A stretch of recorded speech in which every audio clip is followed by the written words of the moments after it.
Thank you. We're going to tab 7, the Water Services Activity Report. Martin, you're staying there in the seat.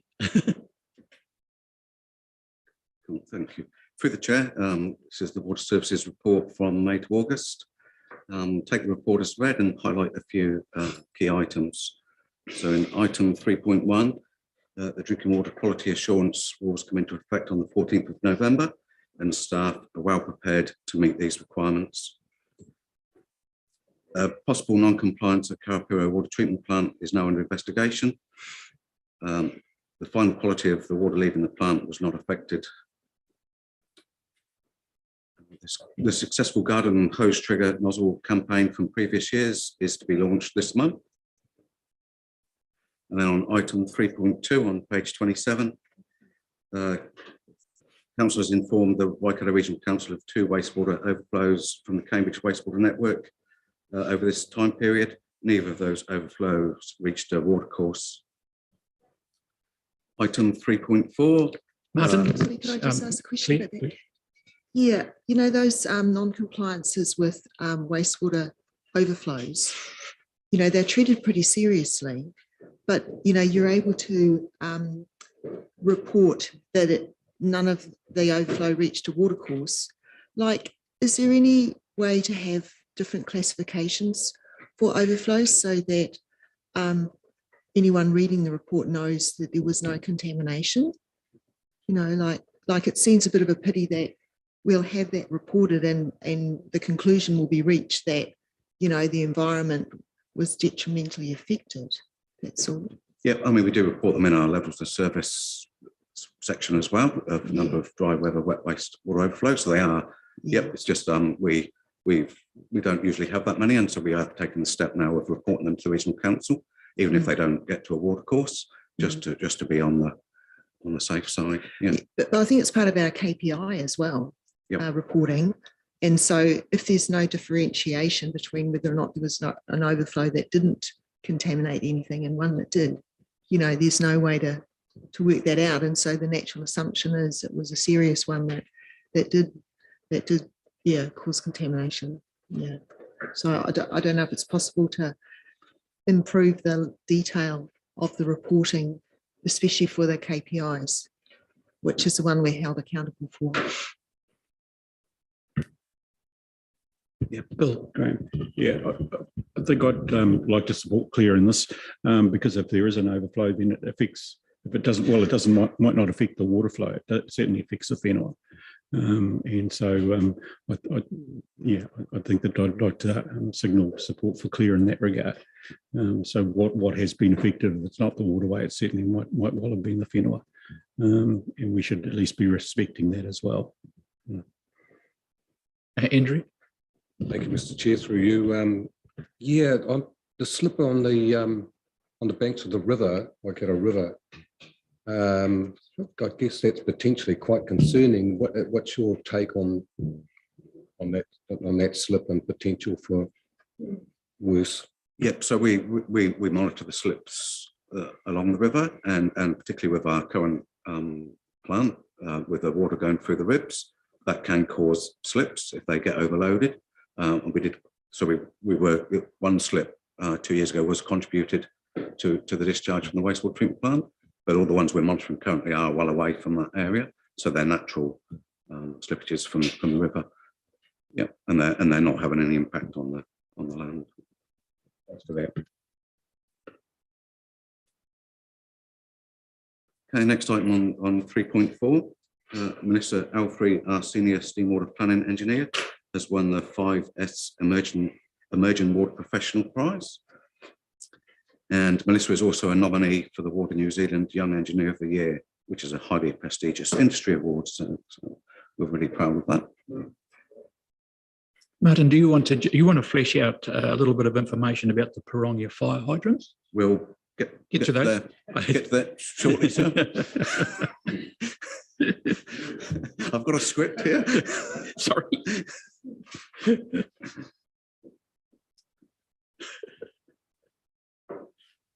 So a new trunk water main to Watkins Road Reservoir, and the first stage of the fire flow improvements are being prepared for tender. And the next item is, whilst the Karapiro Dam is closed, we are coordinating with Mighty River Power to renew the water main that crosses the dam. So whilst that period of time it's shut, we'll take the opportunity. Staff have received the funding proposal from Ministry of Health for the fluoridation of the Cambridge water supply, and staff are working through the requirements of that funding application. The Cambridge wastewater treatment plant consent is on track for submission to the Regional Council in November, as we discussed at the workshop recently. And especially for Graham, the Prongo fire hydrants, as outlined, the areas without hydrants were previously in the rural supply area and not in the urban supply zone, so hence they weren't supplied with hydrants. So this will require future projects to be funded and approved in future LTPs, or whether it's us or others that do that to address this issue.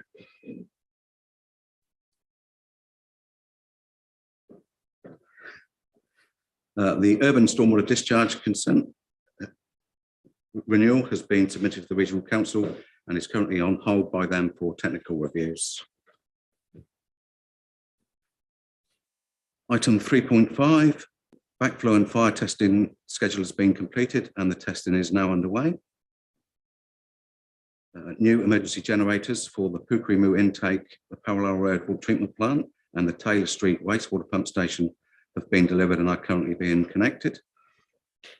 That brings close. If there's any questions. Thank you.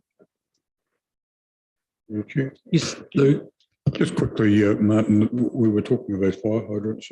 Do they need a capital investment for the extra piping or and upgrading of the water supply to be able to give them the volume of water they'll need and require?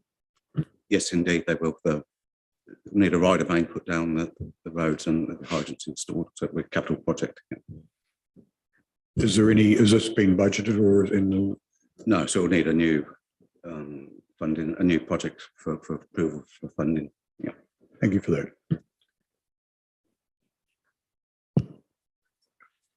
Oh, sorry, Mike. Thank you. Yeah, sorry for lateness. We had some stock issues. I am married and I work in the Happily bit tonight.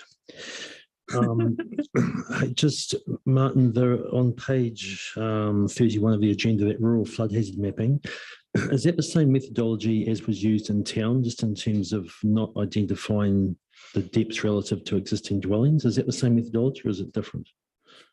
Yes, it does it. So it starts with not with a high level, and then if we do identify any properties, then it goes down to that next level. Same as we did for the urban. Yeah.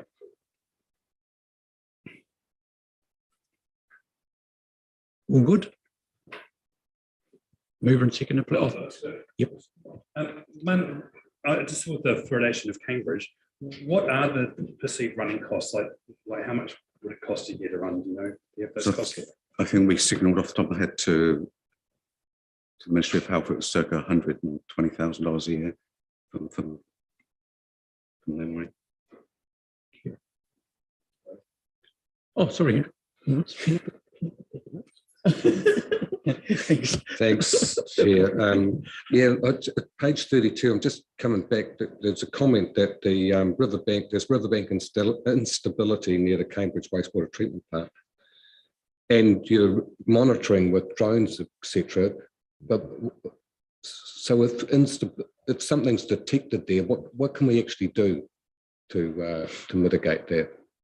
Not much we can do, but we do need to monitor and report it to the Regional Council so they can ascertain whether it's caused by our discharge or not. So that's why we're monitoring it. So we can then report to, and it's easier to do it with a drone than the Regional Council drive their boat down there once a month as well.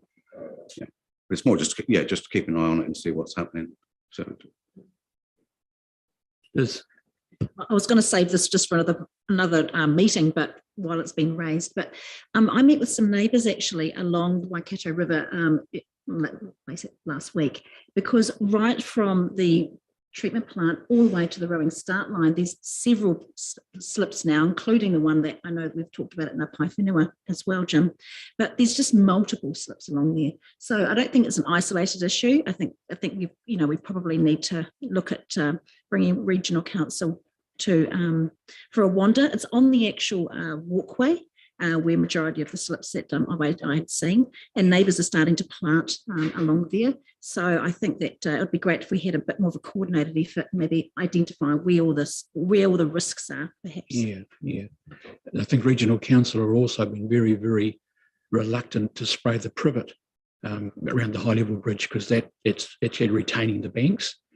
But living along the river for a long time myself, I have noticed that when they have very high flows, and for a month they had all the slipways open at Karapiro because they were getting water out of Taupo.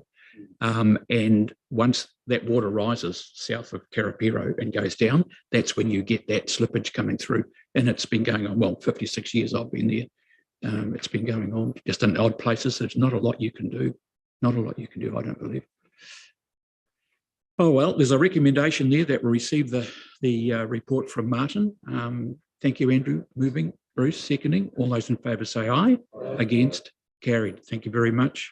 Just through the chair, before we finish, I'd just like to read a little statement here. So on behalf of past and present Water Services team members, may I take this opportunity to thank Graham for his many years of service, his skilled governance and guidance of the three warders of Waipawa District Council that have left the services in a good place, and that's a great achievement. Also for his cheery nature and humour. Graham, it's been an absolute pleasure. So this old water truck model has been in the Water Services team for many years and was given monthly to the champion of the team. It's not been used for quite a few years. I don't know why, and it gives us great pleasure to award you the final recipient of the trophy and retire it into your care. Graham, you are the champion of Water Services. Thank you very much.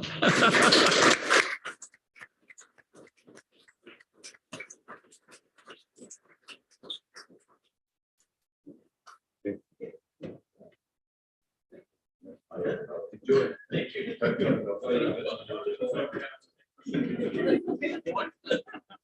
I do have a volunteer milk tank or something.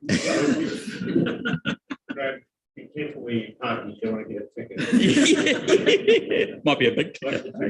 Oh, that's fantastic, Martin. Thank you so much. And thank the team. Really, really appreciate that. Yeah. Thank you, guys. Cheers.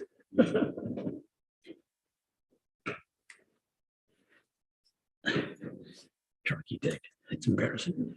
Okay. Tab 8 is the Better Off funding, community and partner feedback. And who's doing that? Peter, good to see you.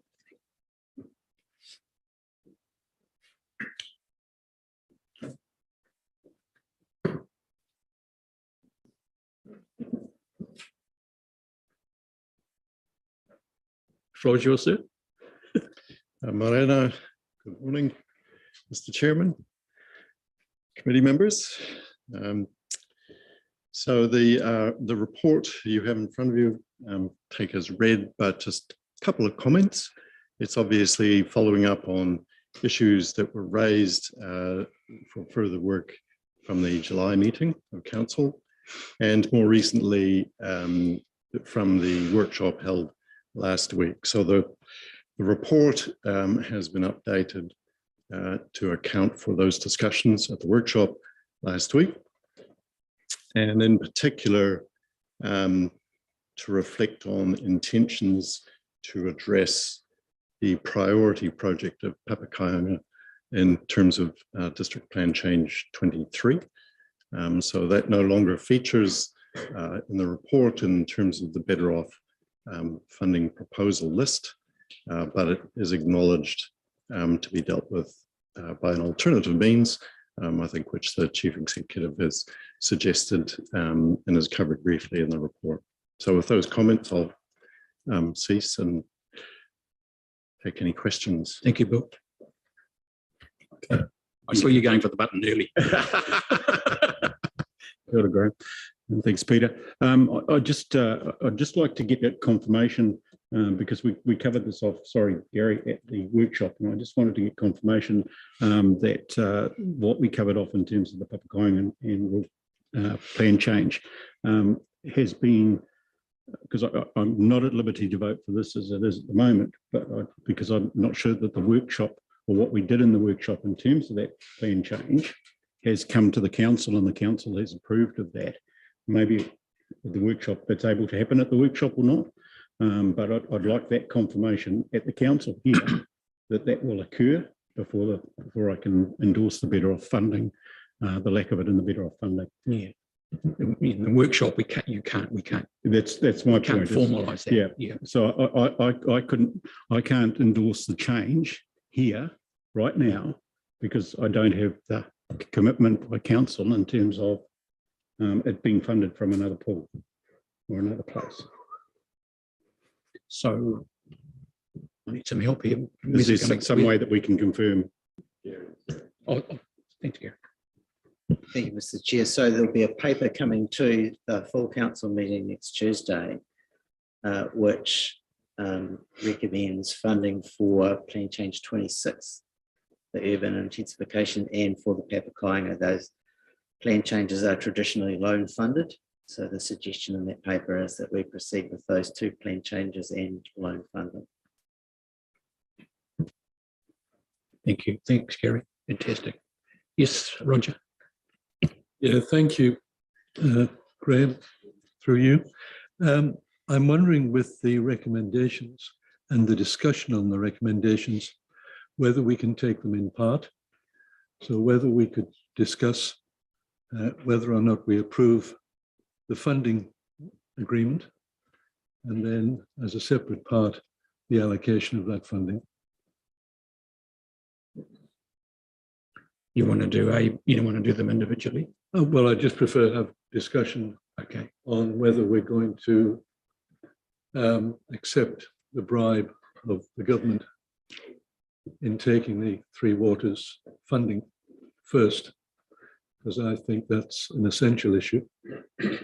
And I'd like that taken separately so it's not confused with the allocation of funding. I would have thought that if you're passing these, then you're actually supporting.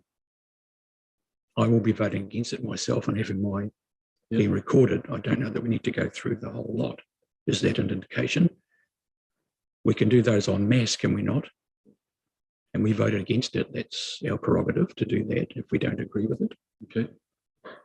And then I don't mind if the allocation is up for discussion. I thought we had settled on that at the workshop, and this is a confirmation of that. Am I wrong?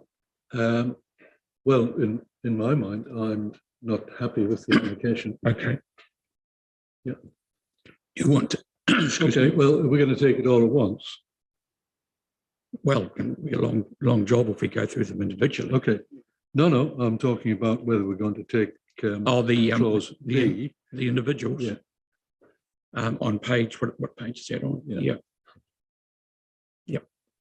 So if I may start off the discussion, then if we're going to take it as one. No, I think you can discuss that. Yeah. I certainly reflect back on the initial paper that we had presented us to by the council officers, and it was quite clear in that paper that actually accepting this better off payment of 5.24 legally obligates us to supporting the government's initiatives for the implementation of the Three Waters programme. And those words were specifically mentioned within that document and are specifically mentioned within the legal document. So I cannot accept the fact that we don't have an obligation, if we take that better off funding tranche, to accept the implementation of Three Waters. And I am totally against Three Waters for reasons that I've actually stated beforehand. I do believe it's a bribe. I think there are a number of people putting store in the fact that there may be a change of government next year, and therefore Three Waters may, in its current form, be reversed. I'm not willing to take that gamble. And I think it is possible that the government can continue and keep pushing through Three Waters. And in my mind, this acceptance of this is in fact a bribe to bring us into line to accept Three Waters' proposal. And So I think rather than go through them individually, you would just vote against it en masse, would you not? That's what I'm intending to do. Because of that, I would vote against it all. Yes. However, I do have a little bit of a challenge with the allocation of the funding to TRY. Right. And I did ask for some clarification with both Peter and Gary Knighton, which I've only just received this morning. I would have circulated it to the rest of council. Yeah. Was that just on the TRY? That was just on the allocation of the 1.7 million Yes. to TRY. And can you share with us the answer that you got? I'll share with the relevant points if I may. Yeah, that'd be great. The 2021-2031 long-term plan, TRY was budgeted was 12.164 million, with a further 7 million to be funded through external funding and asset sales, of which 1 million has been secured from the Trust Waikato, but has a time frame on it. These figures do not include CPI adjustment and include both design and build costs. That's actually higher than what's mentioned on the council's website, because the external funding was actually 5.5 million. That's now gone up to 7 million to complete the project. In this current year, funding for TRY commences with 1.439 million for planning and design in the new site. This year's budget amount includes CPI funding for construction, as included in years 3 and 4. The better off funding will go to support the completion of the TRY project, whether this is to cover external funding raising component or council's costs if we are to raise the full external component from other sources. That concerns me. We're committing to a project which is now risen to 19 million. We're committing to it with a provision of 7 million external funding. And we've only managed to raise 1 million so far. There's still another 6 million out there. It's not a good environment to raise money today. And I am concerned that if we do go forward, then we will be, if we go forward, we don't get the money, the ratepayer will be committed to another 7 million or 6 million, sorry, the net amount after Trust Waikato funding for the completion of the TRY project. I don't think our communities will be happy having to pay that additional funding. With respect to having to commence the project before all external funds are raised, ultimately that would be a decision for council. Gary accepts the fact that it's a council decision. I just feel that putting 1.7 million into the project with a time frame, I just don't think it's a good decision. I also don't think that in this climate, for us to put additional monies into a museum project when there are a lot more pressures, and we heard from Gary that the annual plan next year is under extreme pressure from all the additional costs of interest, of increased depreciation through increased replacement costs, of interest rates, CPI cost pressures. And I think committing to building a museum in that climate is not a good decision. And that's why I'll be voting against it, and also the allocation. Okay. Clear. Oh, sorry. Andrew, sorry. Thanks, Graham. Yeah, I'm not sure where to start here actually, but let's just cover the ROI thing. I mean, the fact is that we are committed to it. It's in the long-term plan. We're not deciding to commit to it or not. That is done. We can drop it out of the long-term plan when we do the next long-term plan, of course. And I do take your point about the 1.7 million having a time frame attached to it. And I would like some clarification on that by someone who's got better knowledge than me. But I'd like to go back to the first issue, and that's about accepting the funding proposal in the first place. I think, you know, our team has gone and clarified that that does not mean we're committed to Three Waters. And if we don't accept this, call it a bribe, I don't mind. But if we don't accept it, what we are doing is putting back all of these discretionary projects by, well, a long time, because we do, you know, we won't, where's the money going to come from to do them? And other councils are going to accept it. We're effectively going to be disadvantaged compared to our peers. It doesn't make any sense to me to refuse the funding. Thanks, Andrew. Claire? Yep. Yeah, thanks, Mr. Chair. Yes, I wanted to respond to Councillor Gordon's concerns about the Te Aroha funding, but firstly, I guess I do share his reservations about supporting the funding agreement, but we just discussed that, and I'm also cognizant of the feedback we got from the community. Like initially, I wasn't in favour of going ahead, you know, with signing the agreement, but I recognise that a good portion of our community do want us to do it, and I agree with Andrew that if we don't, you know, we will be disadvantaged because other councils will be going ahead with it. So, go on.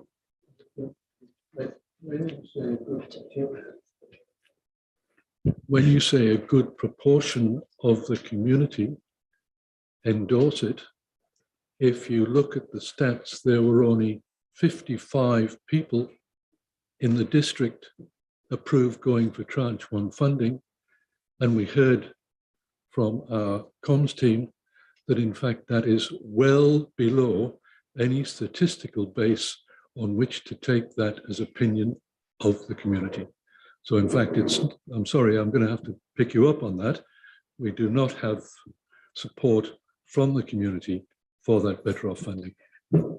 Yeah, thank you. yeah, well, Claire? I mean, it's as a councillor, I weigh up the evidence that we have on which to base a decision. That's the reason that I'm doing it. It doesn't have to be a poll. It doesn't have to be a majority, but I'm just basing it on the information that we were provided with. Okay, and I'll just stand by that. Now, I'd like to clarify some of the statements that Roger made about the $7,000 for the Te Aroha project. He seems to be treating it only as external funding, and yet in the email that we've got from Gary Knighton, it's external funding and asset sales. I just want to clarify that the additional $7 million covers both external funding and asset sales. You're talking about the 1.7. No, the Oh, the 7 total. $7 Yep, million yep. that's in the budget for Te Aroha. Oh, yep. Thank you. Gary? Yep. Mr. Chair, yeah, so that's what's recorded in the LTP. Right. It notes a $7 million fund raised from external funding in asset sales. Yes, so it would be erroneous to assume that the $7 million must be externally funded, like fundraising. And in fact, if it's asset sales, it doesn't have a direct impact on rating. I think we're agreed on that.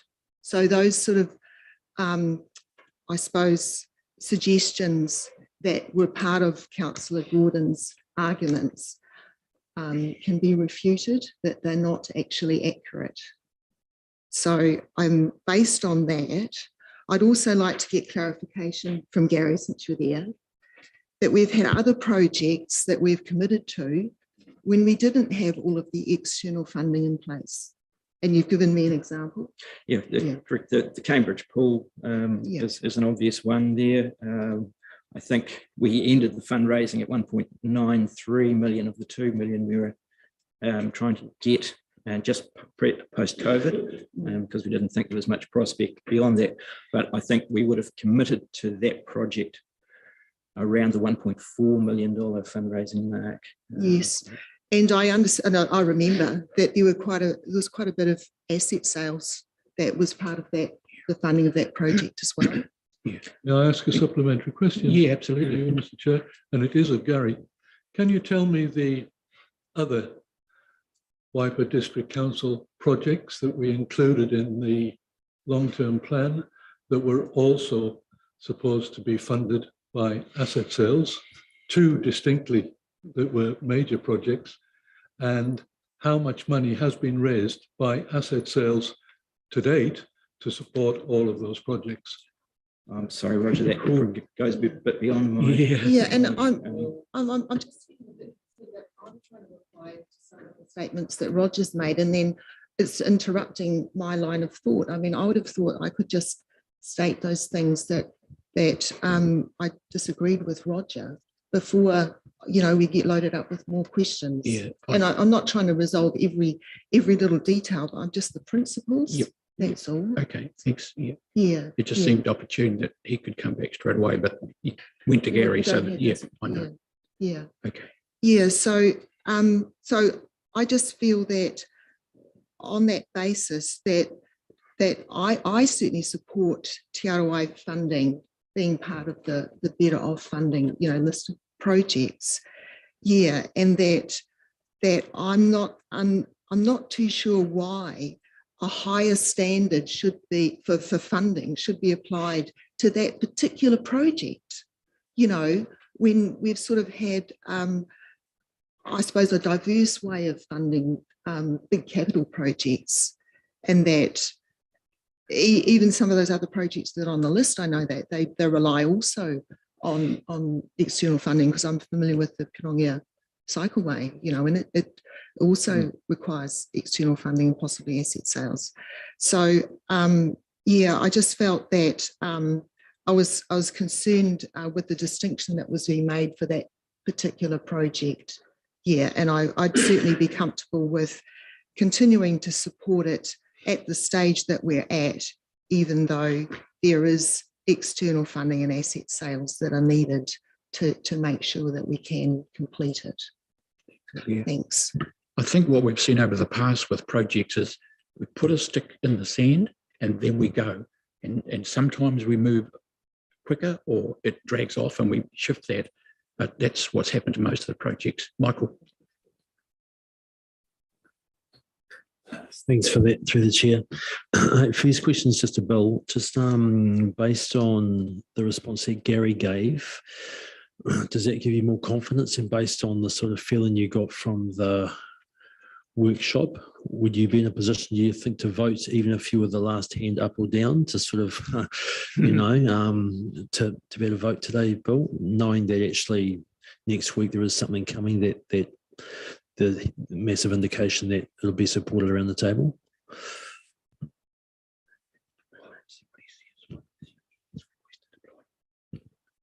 Yeah, thanks, Graham, and thanks again, Mike.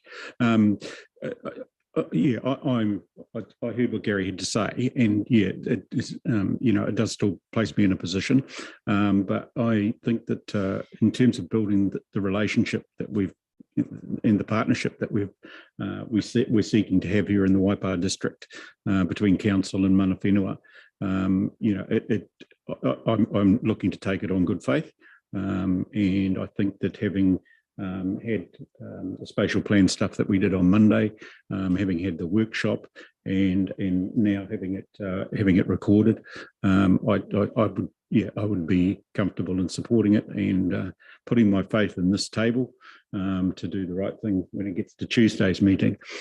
So thanks, Mike, and yeah, that is the way I'm dealing with it at the moment. Yeah. Can I just, if you don't mind, I just wanted to pick up on some of the debate that's going on at the moment. Te Arawai was amongst the next high priorities that came out of Mana Whenua. If you remember rightly, in terms of the feedback from the community, Mana Whenua's feedback wasn't given in that initial round. And I think Peter's covered that off in the report that he gave to council. Mana Whenua had, we gave him feedback at Ngāiwi Tōpū, and then we also gave it at the Iwi Consultative Committee. And Mana Whenua is quite a big group, and in terms of that meeting on Wednesday, we had a number of the Marae Committee were there, and the supporters, and I know that it's often been said that we're sort of only 16% of the Waipa district. But we, speak, if you take the 16% as being correct, we speak on behalf of over 5,000 of our people that are on the Māori electoral roll. That's not counting the Māori that are on the general roll. So, like stats are an interesting thing when you're talking about feedback from communities. So there is, in the stats that Peter's recorded, the Mana Whenua feedback is not there. It was given at the ICC, and I think that therefore the numbers are higher than 55. I think if that was the number that was quoted here. And while I appreciate stats, I think there's always an argument in the counter for those stats. Roger, kia ora. Thanks again, Mike. Anybody, Roger? Thanks, Bill. Through you, Mr. Chair, just following on from Claire and Gary's response, the two projects that I was alluding to that are also based on asset sales are Lake Te Kuutu and Centennial Park. And my understanding of the asset sales to date that have been able to be achieved, and let's be honest, we're talking about 2 years since the LTP, have actually been minimal. And if we're relying on asset sales to now contribute to the funding of 3 major projects, then I don't believe, opinion, that that's realistic. So in fact, I think if we are relying on external funding sources, then I think that the likelihood is that it will fall back on the community, and I can't support that. Thank you. Yeah, you never know with external funding how it's going to go or the timing of that. So, Michael? Yeah, thanks to the chair. Look, yeah, I listened to a little bit of debate, and I put here what I'm hearing is a lot of prediction of the climate. Not now. It's not about today's climate. It's about the climate in the future. And I can't.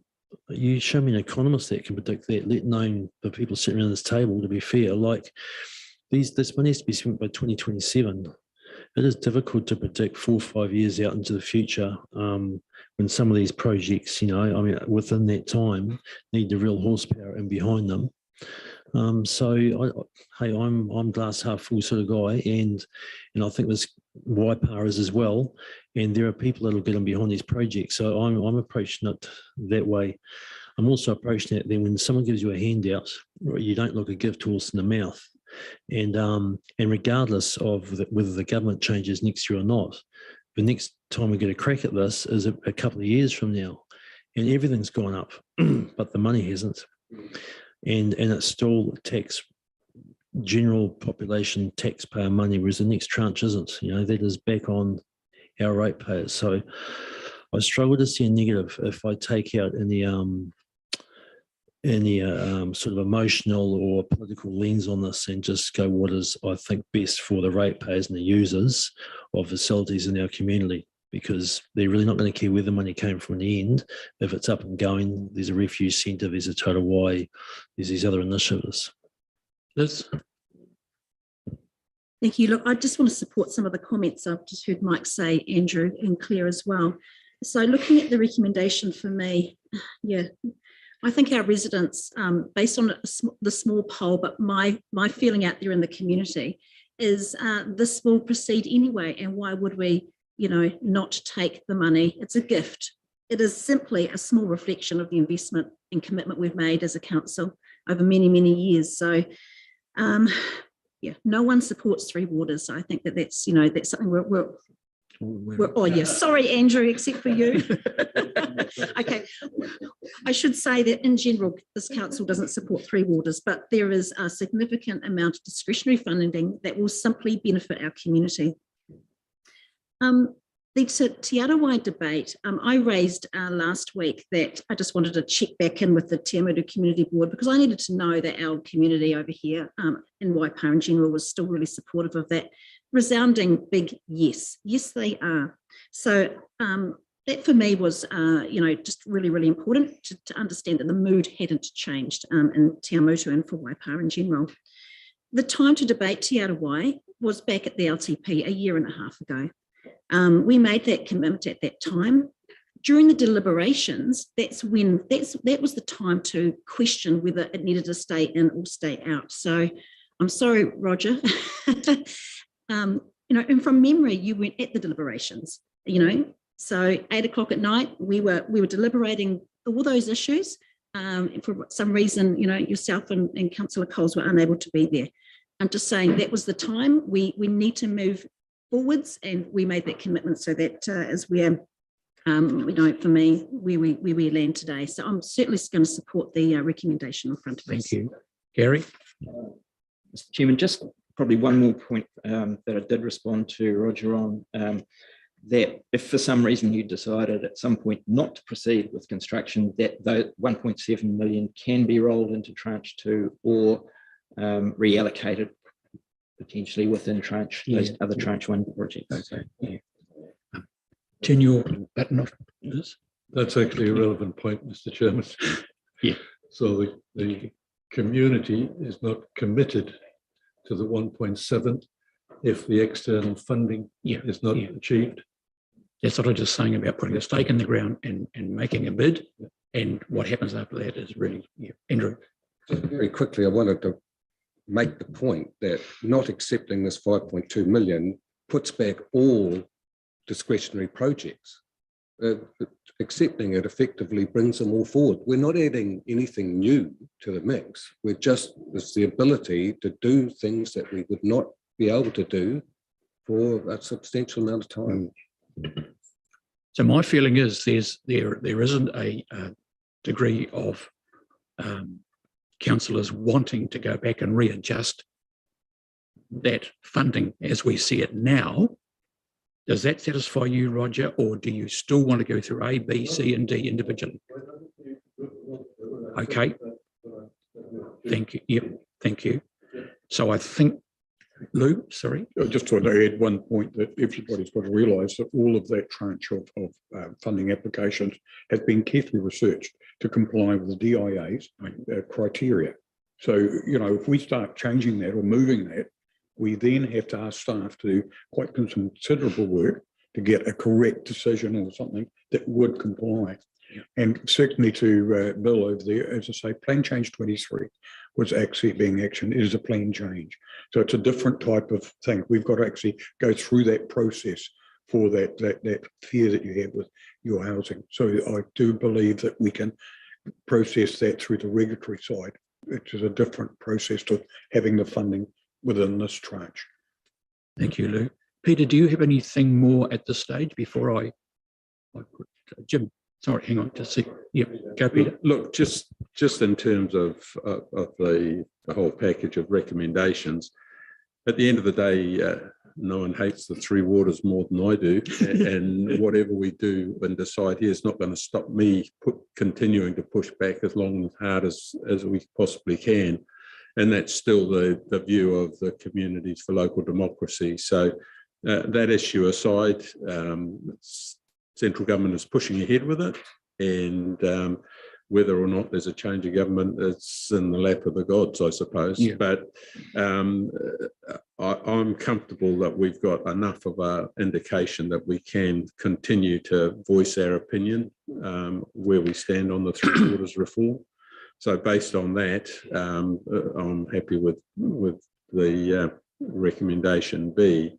And just a comment really on the list of projects, and I think it's been said around the table that accepting the 5.24 whatever it is million is really important to get these projects underway. And I would just suggest that once we've been through a long-term plan process and identified these projects, at some point you've got to make the commitment that you're going to do it. And waxing and waning is hugely expensive for the community, and it's what we experienced most recently with the Cambridge pool. But before that, it was the Tiamutu Event Centre and swimming pool, where we end up with different plans, different drawings. We're going to do it, we're not going to do it, and all the time the cost is going up. So once we've actually been to the community, had their buy-in, we've just got to work out a plan how to deliver it at the least possible cost to the ratepayers. And sure, it might not be exactly the mix of funding at the end of the day, but once we make that commitment to go and we've got community buy-in, then I think we should really just get stuck in and do it and find the best way forward for the community. So look, I'm happy with the full suite of recommendations there. Thank you, Jim. Peter, last. Thank you, Mr. Chairman. I think everything's been covered, and certainly Gary's comments. Okay. Would echo what Thank you. I'm looking for a mover and a seconder, please. Thank you, Marcus. Thank you, Mike. All those in favour say aye. Against? I'm against it, and I'm going to record my vote against that. Roger, do you want your vote recorded? Yes, please. Thank you. Thanks very much, Peter. Tab 9 is contract signed under delegation of authority. Anything to add there, Dawn? Pretty simple today. Thank you, Mr. Chair. Yeah, no, nothing further to add, but happy to answer any questions arising. Yep. Oh, thank you, Andrew. Liz, second. Yep. All those in favour say aye. Against, carried. Tab 10, prioritisation urban mobility projects. And we'd like to welcome Eric. Good to see you. You're looking very summery, sir. Thank you, Chair. Yeah.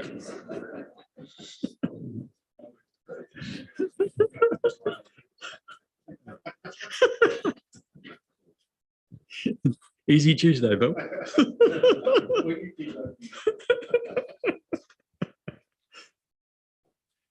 Okay, thank you, Chair and members of the committee.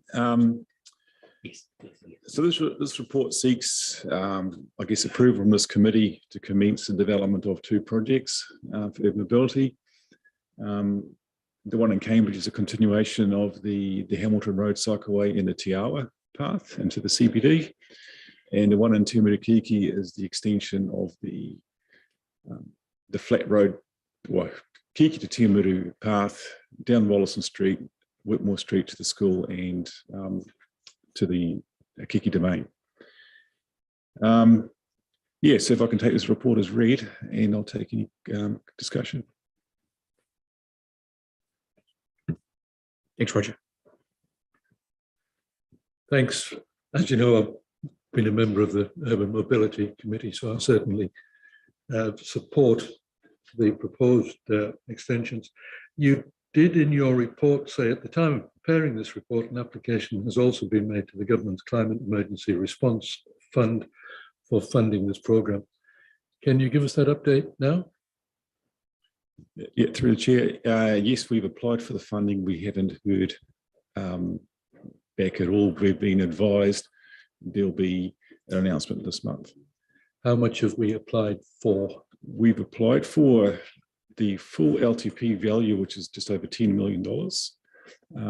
And we have indicated there's local share funding available to support that, but we've left it at that point, subject to, I guess, detailed negotiation. So if that was the case, then in addition to these proposed extensions, which are within our current budget level, we'd be able to extend it and complete a considerably larger portion of that top tier of the cycling network in both Te Awamutu and Cambridge. Yeah, through the chair. So for Cambridge, what it means, there should be sufficient funding to extend the Hamilton Road Cycleway, the Te Awa path, to the CBD and also to the high level bridge. And for Kiki, we would seek to connect Whitmore Street better to Lion Street, and with consideration of another crossing point of Lion Street. Which would be great. Yeah, which would be fabulous. Not willing to give a percentage chance of gaining that funding? No, I'm not prepared to. No. Yeah. Eric, from my point of view, with Waka Kotahi, do you feel? I mean, they couldn't assist you at this time. Had they had a rejig, and you're expecting some positive news in terms of funding to come from them in the next month or so? So Chair, that goes back to our business case that we have submitted with Waka Kotahi, that it's actually going through, I think it's either second or third review. So so we are always hopeful of that. Yep. And I guess what I'm seeing in the industry, that there's a lot of deliberation of these projects in other councils, and they're expensive, and I think the Waka Kotahi is getting on top of how to assess them and fund them. Okay, I think they're both really good projects to have, Liz. They're good. Hey, look, I'm really supportive of the recommendations that are here today, and I think this just shows how it's a really good example, of how the community can pull together. It's really hard getting everybody on the same page, and of course we've had a few little hiccups on this journey. But first of all, just want to thank everyone on the reference group, the community members who've been attending these meetings to get to this result, and the community board as well, of course, have seen both the Cambridge and the Te Amotu option. I really hope that this reference group will continue into the next triennium. I think it's been really valuable bringing those community groups with us, because we're not finished. I think there's a lot more that can be done, and love the idea that we were shovel ready when this fund came to our notice. We were ready to go, and hopefully we can get a really big slice of that 10 million, Eric, as well. So just happy to move the recommendation, and thanks to the staff for making all this happen. Thank you. Hang on. 3 seconds. I'd just like to say quickly through you, Mr. Chair, that I support totally what Liz was saying. Thank you. And I do think that we do need to continue with these groups, because as I say, as we evolve as a community and as our communities are being built, more of these people will be able to participate and actually identify areas that they can actually change or put in the infrastructure of urban mobility that they need. So I think that's really a critical point here.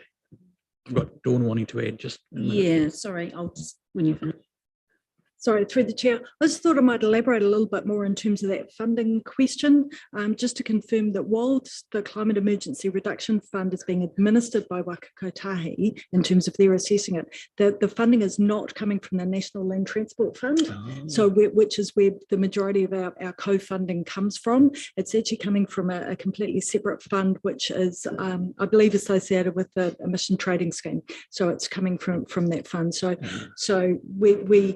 if we are unsuccessful with the Climate Emergency Response Fund, and there is that I guess double-edged sword, that the reason we're allowed to apply for the funding is that we were captured as a Tier 1 council as part of the policy change under the RMA in terms of the medium density residential standards. So it is that double-edged sword, but if we're unsuccessful, then as our business case moves through to approval, then we'll certainly continue to try hard in terms of trying to secure funds through the National Land Transport Fund. Thank you.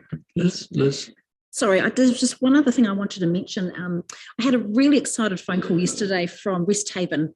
In fact, 2 phone calls from West Haven, because I know, Eric, you were going to visit them to talk about what the new projects are, what cycleways or walkways are heading their direction or going past them. So we've seen some of the maps, and we've seen some of the, plans, for what's coming ahead. So I think sharing those with the community is actually something we should do more of. There's a lot of new subdivisions, a lot of new areas that we're putting cycleways in that don't kind of get, seen by a lot of people. So yeah, they're absolutely thrilled that you're going to go visit them soon. Thanks, Eric. Okay, so it's been moved by Liz and Philip seconded. 4th, 5th, 6th. All those in favour say aye. Against? Carried. Thank you very much, Eric. we'll have a wee break. A small break, that is. Your choice.